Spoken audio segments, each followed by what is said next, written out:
Well, hiya, BookTube. Bill Ruttenberg here with the Ruttenberg Library. I wanted to come to you today on this wonderful Sunday morning. Sun's out, beautiful weather. And so I thought I would have a little bit of fun this morning. I was a couple of weeks ago watching KD Books' channel, and he put out season 3 of Has Steve Read It? And in his video, he posted the typical amount of books. So if you're not familiar with Has Steve Read It, this whole little series, each season is dedicated to Steve Donoghue, who reads an absolute ton of books. He reads very, very fast. He's a book reviewer, and he's got access to a lot of wonderful used books at the Brattle bookshop, and so he's always constantly buying and getting rid of books. There's kind of a constant cycle, but anyway, around it, he reads a ton of books, and way more than me. And so a couple years back, they came up with the challenge, Has Steve Read It? And the rules are, you put up 8 books that you think possibly that Steve has not read, and you put up 8 of them, and don't put up more than 8, because if you do and he has read it, it subtracts from the amount of books that you nailed him on. So if you get one that he has not read, you get a bean, and the more beans you get, the better you do.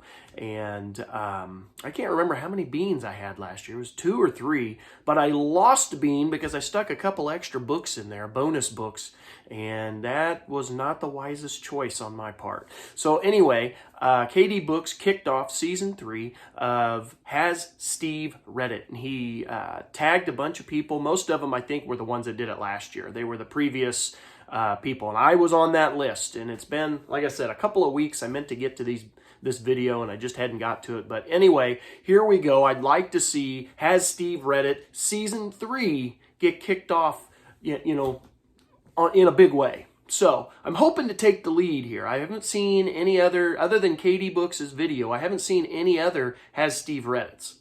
So I'm challenging everyone out there to get involved in this. This is a very, very fun, little mini event that we do every year and a half or so. The first season was done, it was either in the middle of or at the end of this first season was when I started my channel. So I never got involved in season 1. But like I said, I did get involved in season 2 last year.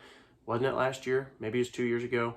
I lose track of time. Anyway, this is season 3. So here we go.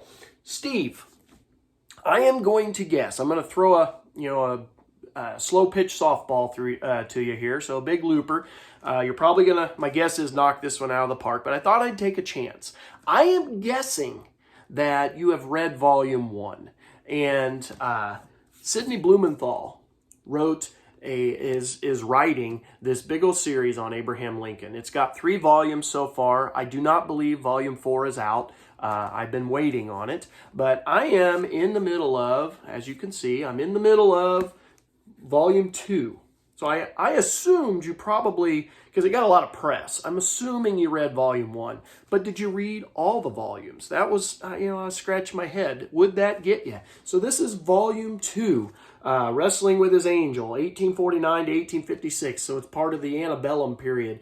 So this is volume 2, the political life of Abraham Lincoln by Sidney Blumenthal. So Steve Donoghue, have you read it?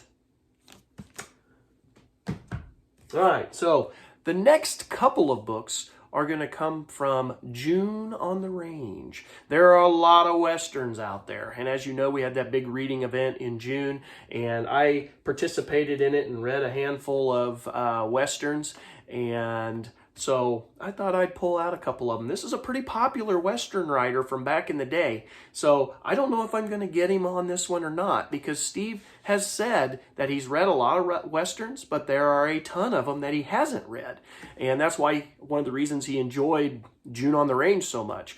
So, Steve Donoghue, this is Luke Short's Bounty Guns. Have you read it? So, nice little Western. And we'll stick with Luke Short, The Stalkers. Steve Donoghue. Have you read it? So I was curious to know if these two books would get you. He's got some pretty good characters put together in those books, and yeah, I enjoyed them, and so I was wondering if you'd read them.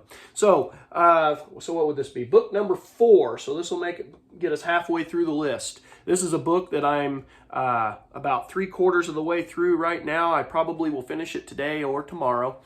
I hope it's okay that I put books that I'm in the middle of. I know I haven't finished them. I can't remember what the exact rules are.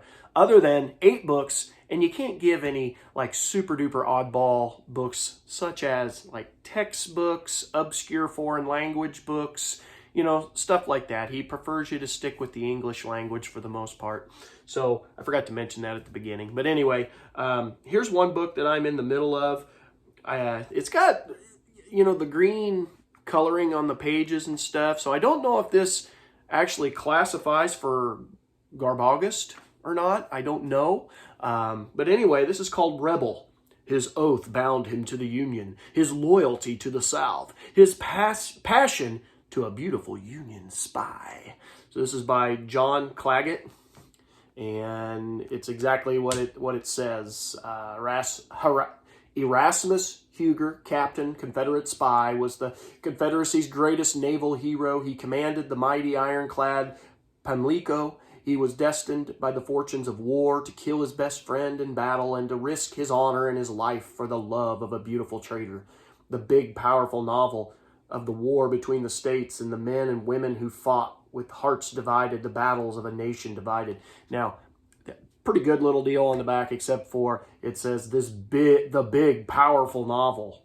It's not even 200 pages. Not big, it's good. But anyway, I digress. Steve, have you read it? All right, so got 4 books left in the stack here. This next one, probably another softball pitch, probably one you're going to, big old rainbow pitch that you're going to knock out of the park.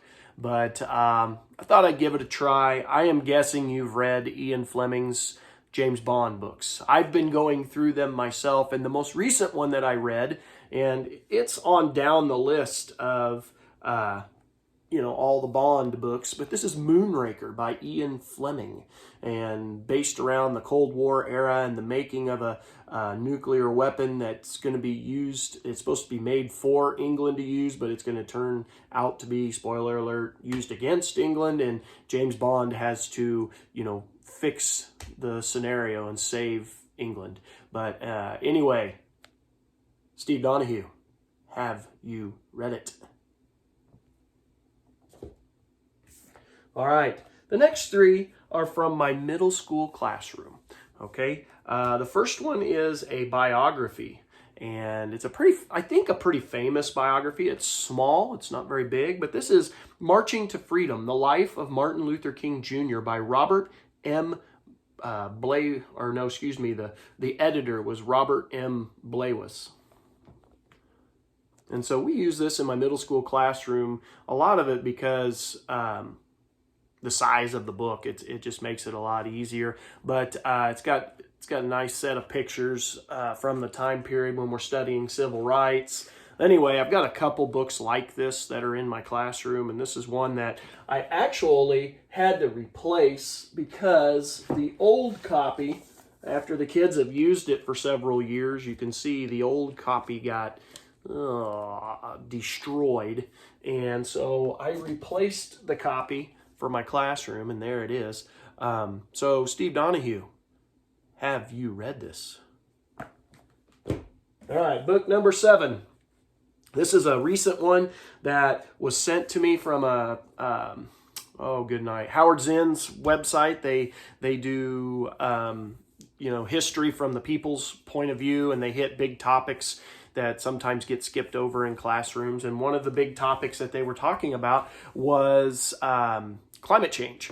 And so there's been some books written about climate change to try to bring, news or coverage in the news to climate change. And so this is a book they sent me. This is Paradise on Fire by Jewel Parker Rhodes. Nice little book. And I think I'm pretty sure I did a book review on this one. But anyway, all about climate change and forest fires, very relevant to today's world. So, Steve Donoghue, have you read it? And last but not least on the list, I probably should have double-checked this. I don't think I used this last year, but I should have double-checked it. But anyway, it's one of my favorite books. It's a biography.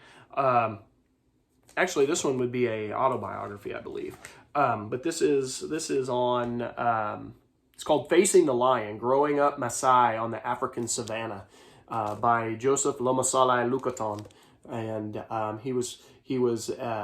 he grew up in Kenya, and he was a part of the Maasai tribe. And there's Joseph right there, proud warrior. But anyway, he went on to, he grew up Maasai in the Maasai tribe and grew up in, that culture. But then he went on to get his schooling and became a teacher. And he actually taught here in the United States for a while. But he went back to Kenya and he served, and I'd have to check, he might still serve, I don't know. But he served in the Kenyan parliament. And so it's a really, really good story. It's very funny at times, very sad at times, but it's a really good look at the life of the Maasai tribe. And we use that in my middle school classroom when we're studying African cultures. But anyway, from National Geographic, so it's a pretty good book. But anyway, Steve Donoghue, have you read it?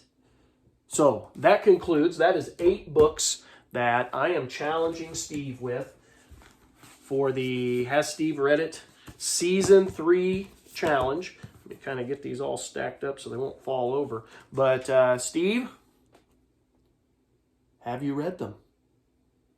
So I hope you enjoyed this booktube. I hope you all get involved in this. I'd like to see a big O Season 3 and see what all you guys pull out to challenge Steve with in his readings. So until next time, booktube, happy reading.